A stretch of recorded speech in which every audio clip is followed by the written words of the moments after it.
Pues muy buenas noches.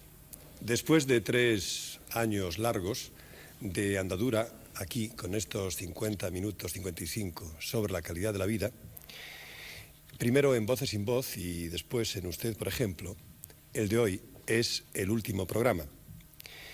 Y con el final de la serie coincide también el final del año. Bueno, ya saben, final del año, balance. Nosotros hemos optado por no hacer ningún balance. Para festejar, para vivir este último encuentro con todos ustedes, hemos invitado a un grupo de amigos para que ellos reflexionen en torno a lo que significa el compromiso de vivir aquí y ahora, en España. Son gente, amigos, repito, con quienes nos hemos identificado en su trayectoria pública y profesional, gente de la cual hemos aprendido muchas cosas, gente a la cual hemos estudiado y que nos consideramos que de alguna manera este programa, su gestión, está con ellos. Yo se los presento a ustedes. Son conocidos, pero yo quiero también hacer notar en esta presentación cierto agradecimiento por todo lo que están haciendo por nuestra sociedad. Allá arriba está Manolo Vicén. Manolo Vicén es escritor, saben, y periodista. ¿Qué decir de quien en cada centímetro cuadrado de artículo mete, yo diría que el mayor y mejor atinado número de palabras del periodismo literario de hoy? Gracias por haber acudido al profesor Aranguren, filósofo, catedrático. Ahora acaban de hacerle un homenaje importante. Desde hace muchos años, joven y querido profesor, maestro de tantos y yo diría que de tanto. ¿Verdad, Aranguren? Verdad. Contamos con un hombre luchador por la gente que no tiene tajo. Bueno, más que llamarte por tu nombre, yo diría el alcalde Marinaleda. Yo creo que así suenas más, ¿no?, en todo el estado. Sí, parece que sí. Paquita Sauquillo, senadora a quien yo diría que nada humano le ha sido jamás ajeno. Luego nos contará a ver cómo este compromiso con todo el mundo a la marginación, si es capaz de realizarlo ahora desde el Senado. Veremos a ver. Contamos también con Carlos París. Él ha participado, quiero recordar, en 2 o 3 programas de nuestra serie, en 2 o 3 ocasiones. Carlos París, yo diría que filósofo en la cátedra de la vida. ¿Estás de acuerdo? Sí, yo incluso prescindiendo de cátedra más todavía. Filósofo de la vida. Bueno, La Bordeta, cantautor, no sé si decirte, viento del pueblo y libertad. Yo creo que es demasiado, ¿no? Como para ponerse uno colorado. Moedano, abogado incansable, implacable defensor de la dignidad humana, ahora presidente de la Asociación de Derechos Humanos. Y también nuestro más reciente invitado, porque has estado aquí, Jiménez Villarejo, yo creo que hace un mes y pico. Sí, hace poco. Hablándonos de ese gran terrorismo acerca del cual te vamos a preguntar hoy. Yo diría que el terrorismo número 1 en España, que es la heroína. Bueno, presentaciones hechas y justificando también un poco el sitio donde estamos. Era difícil en esta mesa que tenemos redonda. Yo creo que las mesas redondas son el mejor sitio, el mejor invento para hablar y para verse las caras. En esa mesa redonda que identifica un poco al programa, no cabíamos todos. Entonces se nos ocurrió el montar así por detrás esta especie de tarima.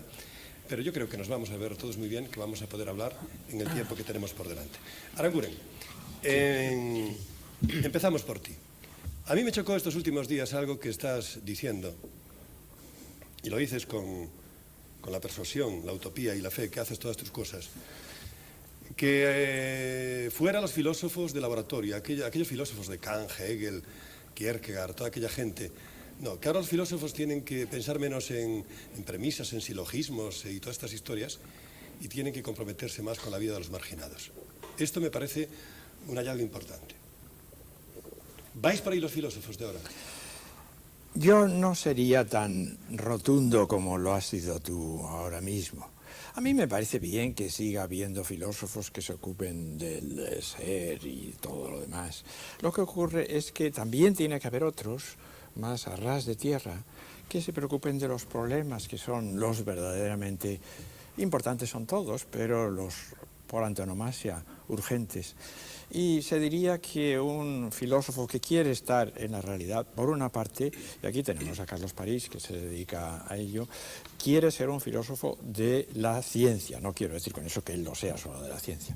Es decir, la ciencia es un fenómeno enormemente importante en nuestra sociedad y, por tanto, el filósofo debe tomar en consideración eso y ver qué sentido tiene la ciencia y para la vida, etc. La ciencia, por una parte, pero también la sociedad.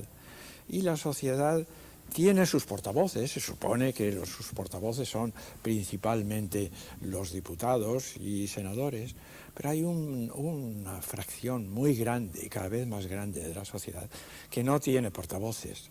Y entonces nosotros, los filósofos, que ya nos automarginamos un poco, pues debemos tender la mano y prestar la voz a esas gentes que no tienen voz y se diría que manos tampoco y que son los marginados. En ese sentido creo que sí, que es una función importante, sin desdeñar por supuesto las de los demás, pero es una función importante para el filósofo de hoy, la de hablar de los marginados y urgir la presencia ante todos de los marginados.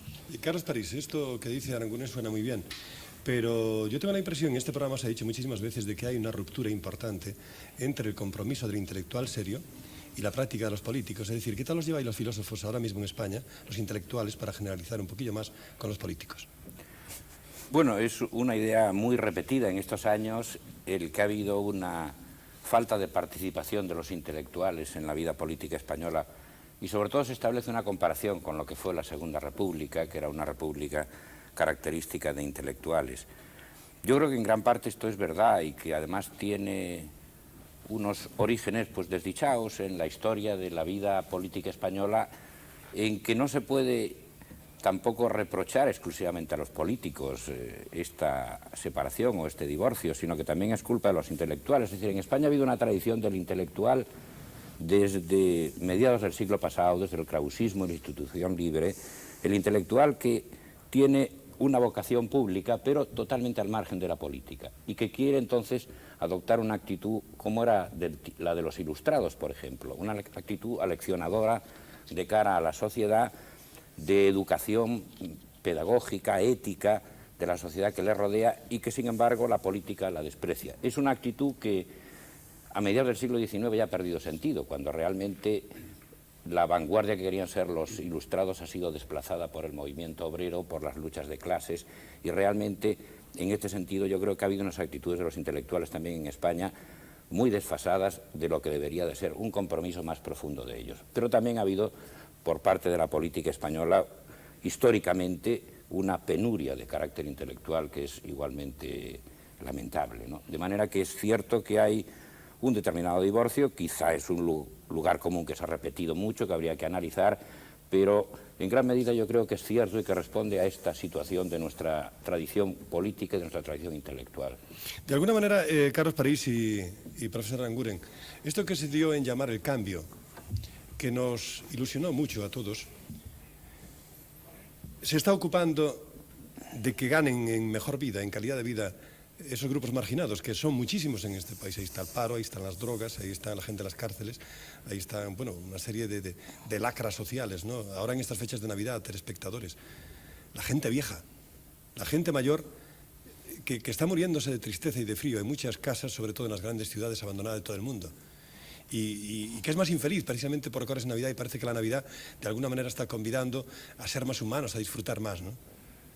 ¿Cómo Aranguren, cómo andas de ilusión, o mejor, crees que se ha avanzado algo con el cambio en este terreno?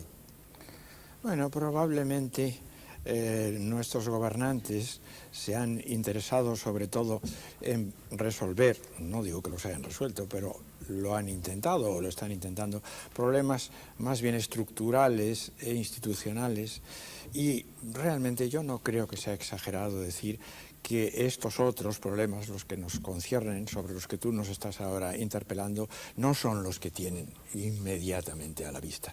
Y por eso mismo yo creo que nosotros, los que no estamos en la política activa, pero estamos de todos modos comprometidos con la política, yo en ese sentido matizaría subrayaría lo que ha dicho antes Carlos París, que hay muchos intelectuales que queremos ser estrictamente intelectuales, pero que los intelectuales tenemos que comprometernos políticamente, aunque sea desde fuera de los partidos. Y bueno, por eso mismo debemos llamar la atención sobre eso, y empalmo con lo que decía al principio, ¿no? Carlos, el nivel de compromiso del cambio con todo esto que ha sido un poco a lo largo de 3 años, también compromiso de este programa.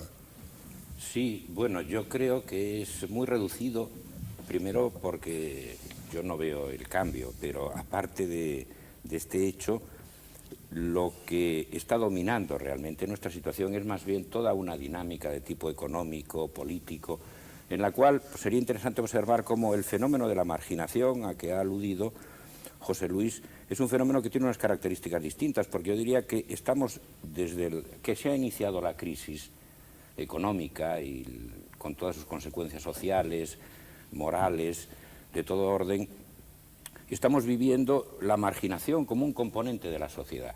Por ejemplo, el número creciente de parados que hay, ¿no? La situación de la juventud, la falta de horizontes, es decir, cosas que eran características antes de un sector que se podía considerar como lumpen, ahora cada vez penetran más en esta sociedad. Y además la sociedad trata precisamente, yo creo, a los poderes conservadores de utilizarlas para impedir que emerja, por ejemplo, una conciencia de clase contestataria o revolucionaria, y se trata de conseguir una desintegración de la sociedad, una atomización total. Entonces tendríamos que ver de qué modo hay una especie de maniobra para convertir esta en una sociedad desintegrada con muchos de los caracteres que se han atribuido tradicionalmente a la marginación. Por ejemplo, la distinción entre trabajadores y parados es cada vez más difusa en esta sociedad, ¿no? El paro y la juventud. Villarejo, es triste, te pregunto, es triste, no hay horizonte, es triste ser joven en España ahora mismo. Triste ser joven. Yo creo que ser joven nunca es triste. Es un momento en que el ser humano está lleno de horizonte, de futuro, de ilusiones, por el mero hecho de ser joven. Lo que es fácil es que ese conjunto de ilusiones, ese conjunto de esperanzas, resulte frustrado. Entonces, el ser joven en España en este momento es puede ser una fuente de frustraciones, puede ser una fuente de fracasos, pero no creo que sea exacto decir que ser joven en este momento es triste. Pienso que no. ¿Qué sentido tiene, entonces, el no poder salir de casa cuando uno es joven si no lleva dinero en el bolsillo?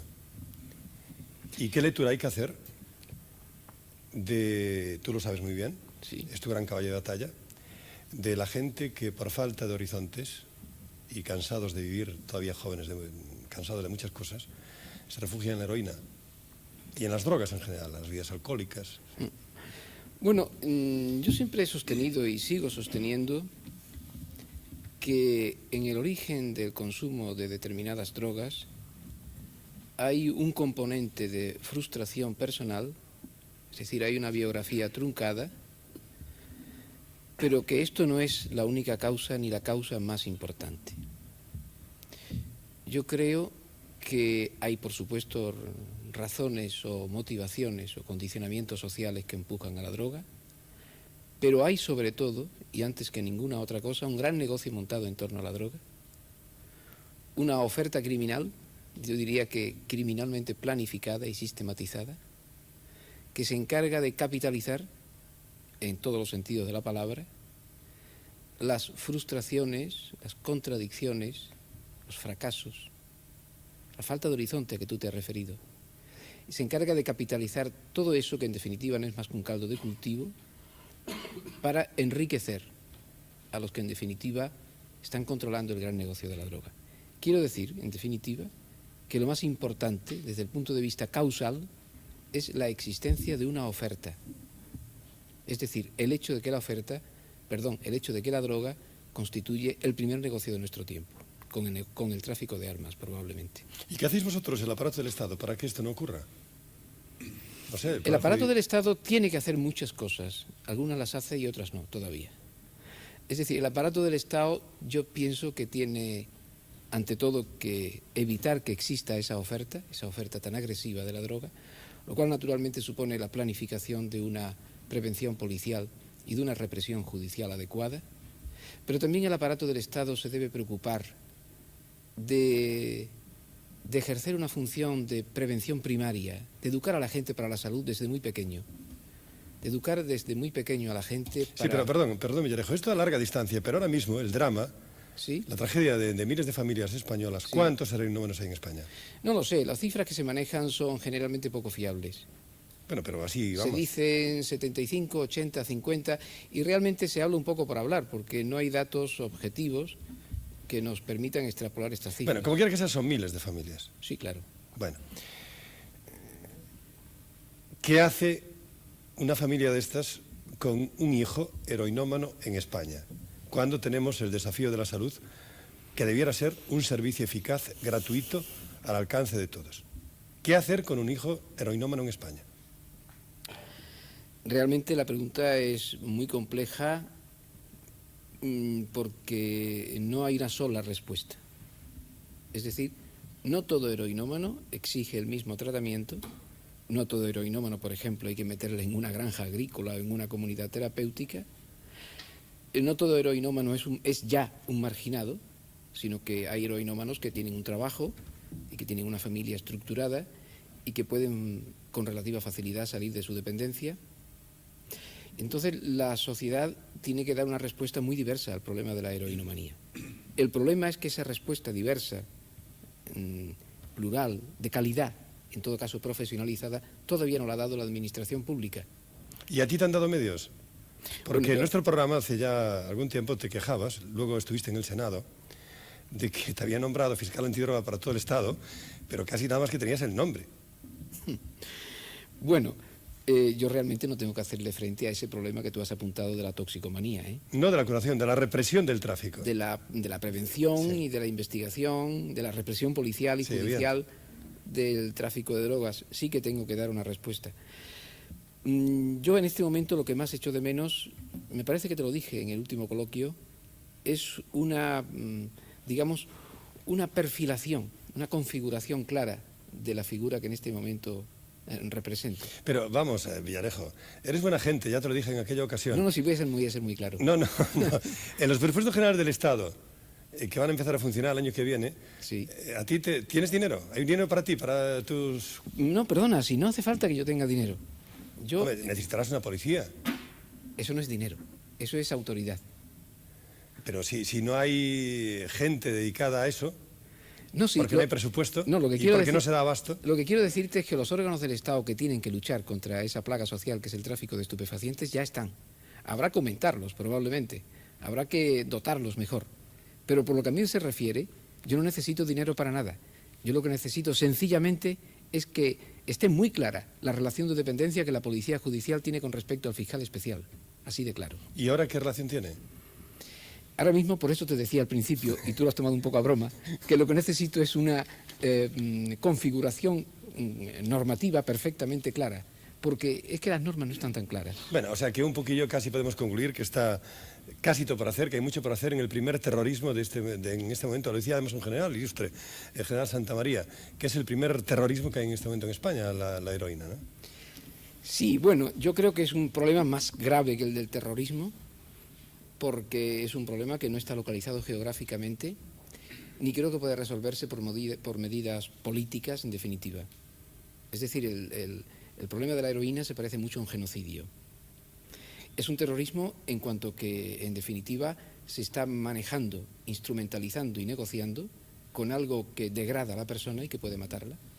Y además se está haciendo, naturalmente, no con una motivación ideológica, que es lo que mínimamente podría justificar, en todo caso, el fenómeno terrorista, sino que está haciendo sencillamente por un móvil de lucro.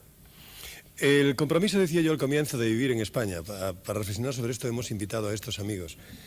La Bordeta. Hay una canción tuya que se llama El Canta la Libertad, que a mí desde siempre me impresionó mucho. De verdad, me pone la carne de gallina. ¿Y qué lectura hay que hacer cuando esta canción, cuántos años tiene? Bueno, yo la hice exactamente en las Navidades del 74, o sea que ahora del 74-75, es decir, ahora va a cumplir 10 años. 10 años. Sí. Que al cabo de 10 años esta canción Canto a la Libertad se escuche más, tú la cantes más, se utilice más que incluso hace 10 años. ¿Qué lectura hay que hacer de esto? Bueno, en principio yo diría que lo que indiscutiblemente si la canta más gente es que hay más libertad para cantarla, que la canción se oye por todos los sitios, porque esta canción estuvo prohibida su radiodifusión durante muchos años, y yo creo que en eso hay un paso. Pero por otro lado hay un poco también lo que conectamos con, yo creo que con todo lo que hemos dicho aquí, que se conecta un poco con que la gente ansía la libertad que se le ha prometido y que cada vez se canta. Bueno, en un momento determinado, yo que la he visto cantar, yo que la he cantado desde el escenario, he visto la reacción del público, la he visto cantada desde cantarla con temor, porque a veces había más represores en el local que existentes, a un momento en que se canta con solidaridad, con verdadera alegría, y a un momento en que empieza a cantarse un poco con rabia, pero yo diría con un poco como la rabia de algo que ha estado a punto de alcanzarse y que por determinadas cosas pues se va viendo que se va escapando. Es decir, como yo creo que en este momento el cambio ha sido fundamentalmente así. Yo creo que ha ido pasando de un estado casi diría de nacimiento, en donde se cantaba casi a hurtadillas en algunos locales, a un momento en que la cantan 100.000 personas en la calle, pero la cantan 100.000 personas con un compromiso de que realmente eso se cumpla, como todo el mundo pensaba que se podía haber cumplido. Tú eres profesor, has pateado mucho pueblo y sobre todo la parte de tu Aragón pobre, sí. Lo has cantado muchas veces. Sí. Ahora cantas, bueno, un poco todo lo antinuclear. Sí. ¿Por dónde va el pueblo? ¿Qué Bueno, quiere ese mira, pueblo joven, y yo diría incluso campesino, sí, de clases bajas, que se emociona con tu Canto a la Libertad? Yo pienso que el problema más también dramático de mi país y de mi país pequeño, que es Aragón, el problema fundamental es que el pueblo casi no existe, porque somos un territorio muy raro, con una cabeza enorme que tiene 700.000 habitantes, que es Zaragoza, donde se ha planificado, yo diría que en Zaragoza se ha planificado un poco a niveles superestructurales, se ha planificado el Frankfurt de España, ¿no? Donde vamos a tener una gran base aérea, donde vamos a tener pues una General Motors con muchas fábricas, donde nos van a meter mucha gente, porque tenemos un río enorme, y el territorio va desapareciendo, cada vez va desapareciendo más, y entonces cuando tú me haces la pregunta, yo te querría contestar quizá con una respuesta un poco dura. En Aragón la gente joven no existe en los pueblos, es decir, ir en invierno a los pueblos es ir a hablar a gente muy mayor. Y estamos hablando de pueblecitos pequeños, porque en Aragón, por ejemplo, hay otro problema grave, es que los pueblos no son grandes núcleos de población, sino que a veces hay núcleos de población yo qué sé, de 200 habitantes, de 500 habitantes, pueblos que en verano reciben a toda la gente joven que anda por Valencia, que anda por Zaragoza, que anda por Barcelona fundamentalmente, que de pronto se cubren de gente y que cuando llega el otoño, cuando llega el mes de septiembre desaparece aquello. Entonces la gente joven no tiene una respuesta, porque la gente joven o está en Zaragoza, o está en Madrid, o está en Barcelona, o está en Valencia. Entonces allí no hay gente joven que responda a esto. Y ese sí que es un problema también dramático en este país, es decir, la marginación en que se quedan los campesinos viejos. Es decir, en Aragón cada vez los campesinos están teniendo una edad mucho más vieja. Entonces va a llegar un momento en que el campo, yo no sé quién va a quedarse allí en el campo a trabajar. Carlos París, Aranguren, ¿qué lectura hay que hacer de esto? ¿Qué modelo de desarrollo, de crecimiento económico estamos creando? No solamente en España, yo diría incluso en el primer mundo, en todos los países desarrollados, ¿no? Cuando ocurren estas cosas que acaba de decirnos la Bordeta. Sí, es verdad, es verdad. Pero eso es un problema más para otras gentes que para mí mismo. De todos modos, es un problema sumamente urgente y deberíamos reparar en ello. Estamos convirtiendo nuestro país en unos centros, enormes cabezas, y luego reducir el territorio a un puro desierto. Sí, es algo... Y convirtiendo las ciudades en sitios inmensos e inhumanos. Inhabitables, sí, inhabitables. Carlos París, ¿tú quieres apoyar? Sí, bueno, yo diría que este tema precisamente es uno de los aspectos que estoy trabajando ahora en un libro que estoy terminando, que lo que se impone es un cambio radical de modelo de Perdona, civilización. no hace falta que... Mira a cámaras, que te estarás más cómodo. Estamos un poco aquí incómodamente puestas. Sí, Perdona. Pues no es la No te preocupes. necesidad de dialogar. No, yo pienso que es que nuestra civilización no es solamente un problema de relaciones sociales y de que estas relaciones sean injustas y de que exista una apropiación de los medios de producción por una minoría, sino que eso se refleja también en la estructura misma de la industria, del urbanismo, de toda nuestra sociedad, que es lo que quizá pues Marx no vio certeramente cuando pensaba que el puro desarrollo de las fuerzas productivas iba a llevar al socialismo. cuando realmente lo que vemos hoy día es que hace falta cambiar radicalmente nuestra concepción de la civilización, de lo que son las fuerzas productivas, que reflejan realmente estas relaciones. Por ejemplo, la tendencia de la industria a la producción en serie, a la producción de grandes artefactos, a lo masivo, también la tendencia de las ciudades a la elaboración de realidades gigantescas, de grandes rascacielos, de hacinamiento de la gente. Todo esto responde a un sentido profundo de una civilización que considero que es completamente equivocada y que la pérdida de los valores rurales es tremenda. Además, esto lo estábamos hablando respecto a España y Aragón. Yo estaba recordando, por ejemplo, un libro que leí hace unos meses, que era un informe para el Club de Roma de Lenoir, en donde detalla el carácter destructivo que ha tenido en todo el tercer mundo el importar este tipo de civilización y el producir entonces una civilización completamente exótica, pero traída allí, y destruir los elementos rurales positivos en el género de alimentación, de vida, etcétera, que tenían muchas poblaciones del tercer mundo. O sea que yo creo que sí que estamos tocando un tema que es fundamental y que se refiere a la manera en que toda nuestra civilización está conformada por este sentido de destrucción y por este sentido de dominio y por este falseamiento de la verdadera relación que el hombre puede tener con su entorno, con la naturaleza y con los demás seres humanos. Y a pesar de, como decía Toynbee, que jamás el mundo había llegado a unas conquistas tecnológicas tan importantes como las actuales, ¿no? Claro, si es que la tragedia es esa, que tenemos un potencial científico enorme de conocer, pero ese potencial científico, por ejemplo, está siendo utilizado en un porcentaje importantísimo para las industrias de armamentos, por ver el caso absolutamente más destructivo.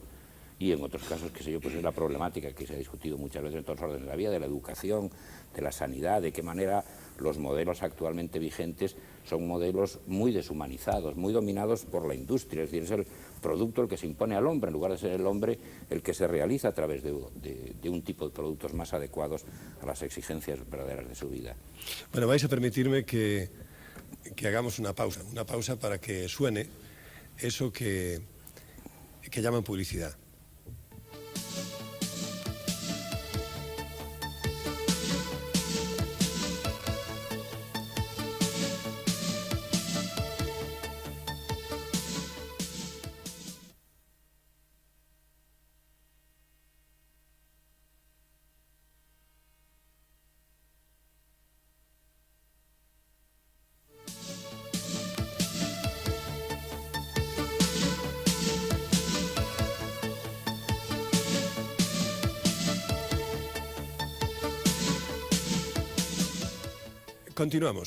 Continuamos aprovechando intensamente los últimos 25 minutos que nos quedan. Moedano, tienes una lucha enorme en los medios de comunicación social, prensa, radio y televisión, para decir a la opinión pública que ahora mismo en España se están atropellando los derechos humanos. ¿Esto es cierto? Sí, es cierto. Claro, no es la situación que había en la época de la dictadura, como es natural, pero de todas maneras hay una cierta autocomplacencia en ocasiones por parte de los poderes públicos, donde se intenta dar una imagen de que tanto en derechos políticos, derechos civiles y derechos sociales y económicos vivimos en el mejor de los mundos, y realmente pues hay situaciones de violaciones muy graves contra derechos que respetan la integridad física de las personas, o en materia de objeción de conciencia, por ejemplo, los jóvenes, y luego de derechos sociales y económicos de todas esas minorías que hablábamos antes, que están siendo arrojadas a una situación de marginación, como no había ocurrido en estos 10 o 20 últimos años de optimismo económico. Las torturas. Sí, bueno, con los datos de que disponemos y con las experiencias personales que tenemos, yo puedo afirmar con toda tranquilidad que a las personas privadas de libertad en centros de detención estatal se les produce malos tratos y torturas, no excepcionalmente, tampoco sistemáticamente, porque no vamos a comparar esto con Chile o con Uruguay, pero muy abundantemente, muy frecuentemente, no con esa excepcionalidad que a veces se nos dice por parte de los gobernantes. Claro, hay otras formas de tortura que producen sectores que practican la violencia política ilegítima, o que se practica a los menores en las familias o en centros de protección de menores, pero esta otra tortura a la que yo me refería antes en centros de detención estatal me parecen especialmente graves, porque se producen por funcionarios del Estado que tienen por algunos funcionarios del Estado en determinados centros de detención que tienen como función fundamental la protección de esos derechos. Y sobre todo lo más grave es en ocasiones esa especie de juicio utilitario que se hace por algunos sectores de la sociedad y de los poderes públicos, que con una doble moral pues intentan entender o que nosotros queramos entender o explicarnos, aunque sea remotamente, la existencia de la tortura en base pues a la existencia de determinadas formas de violencia política o de terrorismo o de violencia delictual, etcétera. Y con esto, con el tema de la tortura, no hay dobles lecturas, no hay juicios utilitarios posibles. Es una agresión calculada contra la dignidad humana y en ninguna circunstancia, y menos cuando procede de funcionarios del Estado, se puede buscar no justificación, ni siquiera la más mínima explicación. Paquita Sauquillo, también abogado, igual que Moedano, ¿tú asientes a lo que acabamos de escucharle al presidente de la Asociación Española por Derechos Humanos? Bueno, yo en temas concretos estoy de acuerdo con José María Moedano que hay casos en que ha habido tortura y seguramente sigue habiendo tortura, y en esos casos creo que hay que combatirlos por todos los medios, o sea que hay que poner en conocimiento de las autoridades judiciales y por supuesto en conocimiento de las autoridades políticas, en ese caso el Ministerio del Interior, para que haya una lucha importantísima contra cualquier caso que haya tortura. Yo lo que discrepo es que creo que no es tal y como él está planteando, y se han planteado incluso por algunos otros en este momento el panorama. O sea, a mí me parece que se ha dado un avance importante. Ahora, que queda muchísimo por hacer, yo eso estoy totalmente convencida. Creo que el solo hecho de que haya un solo caso de tortura es tan importante que en ese sentido hay que poner todos los medios para combatir. El solo hecho de que haya un solo caso de tortura, que por supuesto, pues seguramente ha habido más casos de tortura porque ha habido sentencias en que, bueno, yo conozco que se ha demostrado en que había habido casos de tortura. Pero a mí me parece que sí que se ha avanzado, y en ese sentido discrepo de lo que acaba de decir José María Moedano, con respecto a la legislación. O sea, pero no de hace 10 años para acá, sino exclusivamente de hace 2 años para acá. O sea, hasta ahora no había habido una ley de habeas corpus. Podrá decirse, y yo ahí podría estar de acuerdo con José María Moedano, que se tenía que haber sido la ley de habeas corpus decir que el juez del lugar. Pero lo que está claro es que hay una ley de habeas corpus ahora por la que se pone en conocimiento del juez el que haya una persona que se pueda pensar que está siendo torturada. Existe una ley de objeción de conciencia y en ese sentido discrepo con José Mari cuando aquí, durante toda nuestra vida, durante muchos años, se ha tenido a la gente metida en prisiones exclusivamente por ser objetor de conciencia, por ser objetor de conciencia por motivos religiosos, o sea, testigos de Jehová. Sin embargo, en este momento hay en vigor una ley de objeción de conciencia en que por motivos ideológicos, humanitarios, éticos y religiosos también, pues aquellas personas que no quieran hacer el deber de servicio militar impuesto que figura en nuestra Constitución, pues harán otro tipo de servicio. Y por supuesto, no es que vayan a ir a la cárcel, que en absoluto, sino que van a hacer otro tipo de servicio que no es militarizado. Entonces yo creo que hay que intentar decir lo que es real y por supuesto combatir, y en ese sentido a mí me parece que es muy importante el combatir todo aquello que atente contra los derechos humanos. La mía Paquita Sauquillo, en otro tiempo en la cabeza de todas las luchas sociales, no sé si ahora siguen sigo estando, o sea, a mí me parece que el ser senador no quiere decir que deje de estar, y en las últimas manifestaciones grandes que ha habido y no tan grandes y que he podido ir, he asistido, o sea que iré por supuesto a todo aquello que crea que hay que seguir yendo, o sea que a mí no acepto que se me diga que antes iba y ahora no voy. Bueno, yo no he aceptaré dicho cuando eso. no vaya, pero No, tanto, yo iba a hacer esa pregunta, pero ya la ha contestado ella antes de que yo hiciera la pregunta. La senadora dice que hay que denunciarlo al ministro de la Gobernación, etcétera, etcétera. Bueno, vosotros habéis tenido contactos acerca de este tema con el ministro de Justicia y con el ministro del Interior, el señor Barrio Nuevo. Y con el presidente de Gobierno. ¿Y qué? Yo creo que a pesar de lo que dice Paquita, a la que yo la quiero mucho, pero quizá veamos las cosas desde otra perspectiva distinta, ¿no? A finales del año 1984, yo creo que a pesar de que no se pueden despreciar y hay que apreciar los elementos de progreso parciales y limitados que ha habido en algunos aspectos de la legislación, en lo que se refiere a la pauta institucional de la tortura, yo ya he dicho que no es sistemática, pero he dicho que es grave y que no son casos excepcionales. Yo diría que incluso ha aumentado y se ha hecho más grave a partir de finales del año 1983. Y voy a poner un ejemplo muy claro. En la primera visita que hicimos al ministro del Interior, a principios de 1983, le planteamos un caso concreto del principio del cambio socialista, producido fuera del País Vasco. El ministro del Interior nos dijo que eso era falso, que era nuestra palabra contra la palabra de la Guardia Civil.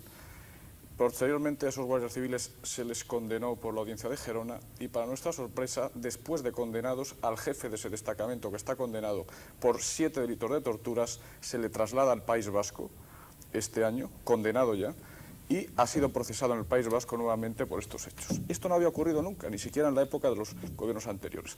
Quiero decir que este problema se lo planteamos al ministro del Interior, al ministro de Justicia, al presidente de Gobierno, siempre se nos negó, pero después de haber obtenido la condena, la sentencia condenatoria, lo que ya nos ha sorprendido más, si es que no ha sido condecorado, ¿verdad?, es que se le haya trasladado al País Vasco desde Gerona y haya sido nuevamente procesado. Hechos no tan graves como estos, pero de mucha gravedad, son muy frecuentes, los hemos recogido en nuestros informes, y demuestran una insensibilidad democrática en pro de una eficacia, pero una eficacia que no se puede aislar nunca de los valores democráticos, que son los que deben regir fundamentalmente en un modelo de relaciones sociales democrático. Otra historia. Oye, no, yo querría contestar. Muy breve, por O sea, a favor. mí me parece que, no dudo lo que dice José Mari, o sea, me parece que si él tiene esos datos, pues puede ser. Su palabra me la están creo. publicados. No, ya, por eso te iba a decir, pero que en el sentido que él dice, o sea, a mí en este momento el informe de derechos humanos que me acaba de llegar ayer, pues bueno, yo lo voy a estudiar y efectivamente sí es cierto. Lo que sí que le digo a él es que voy a hacer todo lo posible por intentar aclarar esos temas, y que me parece que en ese sentido yo no he dicho ni he negado, y me creo su palabra, en que efectivamente si hay un caso que ha sido condenado por tortura, me extraña que se haya producido eso que él dice, pero vamos, voy a investigarlo y aclararlo, o sea, por eso te digo que no te lo niego. Lo que sí que te digo es que sí que me comprometo a intentar aclararlo, y desde luego me parece suficientemente grave, como he dicho al principio, que cualquier caso que haya, que puede ser una responsabilidad importante, haya una sentencia condenatoria, como parece ser que ha habido, y que se tomen medidas también administrativas, no únicamente judiciales. No voy a dar el nombre del teniente de la Guardia Civil, pero digo que eso me pero comprometo está la a sentencia investigarlo condenatoria y el auto de procesamiento. Sí, pero vamos, que me comprometo a investigarlo, y que me parece que la cierta sensibilidad que él dice que no hay, yo creo que sí que hay en cierta medida bastante sensibilidad, por lo menos en bastante gente que tiene relación con esos temas. En el caso de él no niego nada de lo que ha contado, lo que digo es que sí que públicamente, puesto que lo está diciendo él públicamente, me comprometo a intentar averiguar si eso es cierto o no es cierto. Si es cierto, desde luego, haría una pregunta clarísimamente en el Senado, que es a dónde está. Aranguren. A nosotros nos preocupa el hecho, no ponemos en duda de el que haya una sensibilidad para esas cosas, pero nos preocupa el hecho de que prevalezca sobre esa sensibilidad, que estará por tanto sufriente. Nos preocupa que vaya a prevalecer lo otro, que vaya a prevalecer el criterio de la eficacia a todo trance, por una parte, y por la otra, y se reflejaba de algún modo en tus palabras, una cierta autocomplacencia de quienes ostentan el poder, y una especie de descanso en la legislación. Eso yo creo que se ha puesto muy de relieve en tus palabras. La legislación es mejor, sí, pero desde la legislación hasta la ejecución de esa ley hay un largo trecho, y eso es lo que no se ve, que se tenga mucha prisa por recorrer ese largo trecho, ¿no? Bueno, en el caso de objeción de conciencia ni siquiera todavía ha sido publicada en el boletín, o sea que la ejecución es difícil y tiene que salir el reglamento. Pero lo que sí que he querido decir, luego no es complacencia, he dicho las limitaciones que creía que tenía este proyecto de ley, pero sí desde luego el avance que había habido de no haber ninguna ley en la historia española. No, en otras leyes podemos remitirnos a la época de la República, pero aquí no ha sido así, o sea, nunca ha habido una ley de objeción de conciencia con una historia muy concreta, militarizada en España. Entonces, a mí me parece que sí que es un avance como el proyecto de ley. También creo que puede este proyecto de ley tener en su día sucesivos cambios, pero lo primero que tenemos que hacer es que se ponga en práctica. Y la realidad es que yo creo que el solo hecho de empezar a ponerse en práctica puede ser muy positivo para mucha gente que es un verdadero objetor de conciencia, por todos los motivos que dice el proyecto de ley. Pero no me doy por complacida. Vamos, Paquita, vamos a avanzar. Sí. Yo lo siento, y aquí queda abierto la vena de un argumento importante para otros programas de televisión, de la primera o de la segunda cadena, que hacen otros compañeros. Punto y aparte. Cuando estamos haciendo esto, telespectadores, repito un poco el leitmotiv de la filosofía del programa de hoy, el último, filosofía acerca de la cual hemos convidado a estos amigos en los cuales creemos a reflexionar. Ahora mismo, cuando estamos haciendo esto en Andalucía, hay gente en huelga de hambre. ¿Qué se te ocurre, alcalde de Marinaleda? Bueno, que yo creo que la Andalucía jornalera en la que yo vivo no cabe más que el grito y la protesta, porque rebelarse frente al hambre no es solamente un derecho, sino que una necesidad histórica, y el hambre nos aprieta en forma del índice de paro, de migración, de analfabetismo y de delincuencia más alto de toda Europa. El hambre nos aprieta de muchas formas.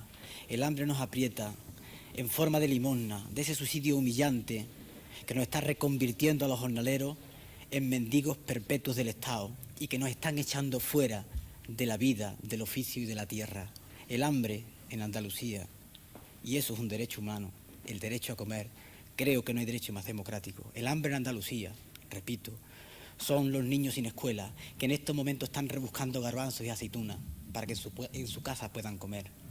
El hambre son esos mismos niños que se suben en el tren triste y terrible de la emigración, o esos otros niños que ahora están preparándose para ir a recoger las aceitunas a Jaén. El hambre, en fin, son esas 300.000 personas que en Andalucía están subalimentadas. Y frente a ese hambre, nosotros no nos queda más que el grito y la protesta. Y nosotros tenemos que levantar un viejo grito, un grito de siglo: trabajo, tierra y libertad. Trabajo, porque es trabajo y no limosna lo que necesitamos y queremos los jornaleros de Andalucía. Porque sin trabajo es imposible la dignidad. Porque en Andalucía hay riqueza y recursos suficientes para producir estos puestos de trabajo. Y porque nosotros sabemos muy bien, en nuestra propia experiencia, que en una sociedad capitalista como esta, totalmente insensible para con el hombre, resulta que el obrero que pierde su puesto de trabajo pierde también su puesto en la vida. Y pedimos tierra porque sabemos perfectamente que no habrá justicia en Andalucía mientras la tierra esté en manos de unos pocos terratenientes, mientras la tierra siga siendo patrimonio de unos pocos. Pero vamos a ver, Juan Manuel, perdóname. ¿Qué pasa? ¿Por qué está estancada la reforma agraria? ¿Y qué ha pasado con las fincas de Rumasa? Bueno, la reforma agraria no está estancada, sino que no hay tal reforma agraria. Hay una ley sacada por el Parlamento andaluz que no va a tocar la propiedad de la tierra.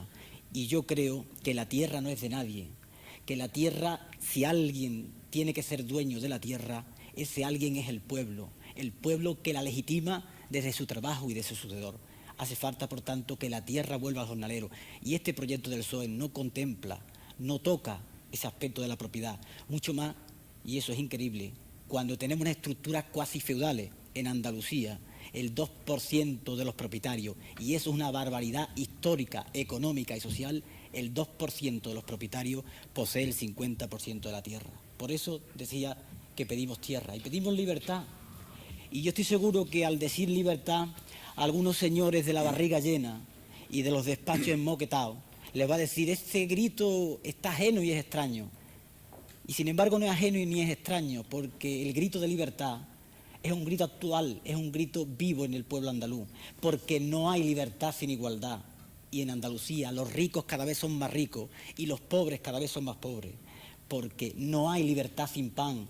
La libertad sin pan es una carcajada y en Andalucía no tenemos pan. Y te diría más, no hay libertad sin tierra, no hay libertad sin una auténtica reforma agraria. Luego no hay ningún tipo de corte en la reforma, simplemente no se está haciendo esa reforma. ¿Y las fincas expropiadas a Rumasa? La finca, y ese es el motivo de la huelga de hambre que se está sosteniendo. Se nos prometió que las fincas de Rumasa no volverían de nuevo a manos privadas, pero luego parece que el gobierno ha titubeado, no sabemos por qué presiones. Nosotros vamos a pelear porque las tierras de Rumasa pasen directamente a los jornaleros y sean trabajadas en cooperativas. Pero no solamente las tierras de Rumasa, eso es insuficiente, sino las mejores tierras de Andalucía, esas que solamente benefician a una minoría de terratenientes mientras dejan en el hambre y la miseria a una gran mayoría del pueblo andaluz. Manolo, un momentillo, Manolo Vicente. ¿Quiere hablar el profesor Apostillar algo? Adelante, Sí, Raúl. quizás antes de que Manolo intervenga. A mí me parece enormemente importante es el haber escuchado esta voz que en una primera impresión diríamos es una voz que viene de muy lejos, es una voz ya retórica. Yo mejor que retórica diría poética. Hay un gran fondo poético en todo eso. Pero llámese la retórica o como se quiera. ¿Por qué está volviendo esa retórica? ¿Por qué hace muy poco tiempo, hace un año, no se habría podido hablar quizás como está hablando nuestro alcalde de Marinaleda? Esto me parece que es enormemente significativo, el que se vuelva a emplear ese lenguaje, que es un lenguaje ciertamente muy distinto del nuestro, el que se vuelva a emplear ese lenguaje, yo creo que debería decir algo y mucho a quienes nos gobiernan.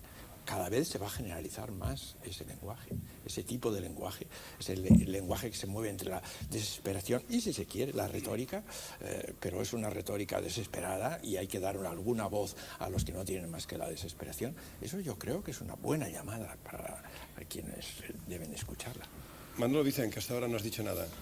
¿Qué dice el periodista comprometido con el hombre? Bien, no sé, yo he estado oyendo todo lo que se ha dicho aquí. Se ha hablado de muchas cosas, desde la droga hasta la tortura, desde la libertad, el compromiso del intelectual. Y yo lo que pienso es que nuestro sistema es un sistema capitalista que nos ha dado una libertad burguesa. Esa libertad burguesa, por supuesto, es una perra hermosísima, pero llena de pulgas, donde se admite todo, donde se habla de todo, donde se pueda hablar y opinar. Aquí, esto es un ejemplo clarísimo. El alcalde de Marinareda ha tenido la oportunidad de soltar un mitin. El fiscal Villarejo ha hablado del problema de la droga, de los heroinómanos y del terrorismo desesperado que supone la droga. El profesor Aranguren y Carlos París nos han hablado de los marginados, del compromiso del intelectual y de los marginados, pero yo no sé si esto es una pura fenomenología que dentro de un momento, cuando lleguen los anuncios, será asumido, subsumido, olvidado, y dentro de este consumo masivo televisivo, el queridísimo profesor Aranguren será en algún pueblo de España tal vez confundido con un señor que anuncia una sopa. Tal vez lo que ha dicho Carlos París no lo haya entendido nadie, o digan, sí, es un profesor muy moderno. Yo no sé, pero esta es la libertad burguesa de hablar. Yo he oído también muchas veces en esta tertulia hablar, refiriéndose a España, hablar de nuestro país. Yo creo que eso habría que ponerlo en duda, porque hoy realmente hablar de nuestro país es un poco metafórico. Primero por dos cosas. El hombre ha ido a la Luna, desde la Luna se ha fotografiado la Tierra y la gente ha llegado a la percepción visible de que el planeta donde nosotros habitamos es una nave que navega por el espacio. Y tal vez en el subconsciente ha llegado a la conclusión de que en esta nave solitaria o nos salvamos todos o nos perdemos todos. Yo creo que eso es un punto ya en sí revolucionario. Y después, otra imagen visual es, por ejemplo, pensar en España, imaginarla desde Nueva York. Y entonces se llega a la conclusión de que nosotros somos un eslabón en una cadena, que no decidimos nada, que todo lo deciden por nosotros y que entonces hablar de nuestro país, hablar de los derechos, es como una especie de fantasmagoría que está dentro de un gran baile general que nosotros no podemos dominar. Ahora, en España no hay necesidad de ir al tercer mundo.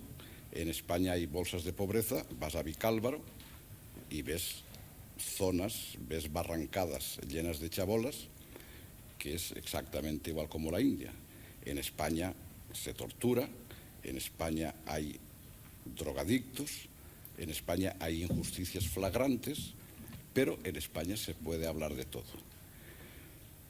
Ahora bien, yo creo que el gobierno de ahora tiene muy buenas intenciones, es un gobierno democrático, hace lo que puede, sabemos que puede poco, pero lo que sí pediría yo a los que están en el poder es que en las cosas facilitas, en las cosas que pueden decidir ellos, como son motivos de ética, motivos de derechos humanos flagrantes, que lo solucionen, que lo expliquen, que usen la televisión, que usen los medios de comunicación para explicar al pueblo, para adoctrinar al pueblo en sus derechos y que cumplan y que hagan cumplir esos derechos.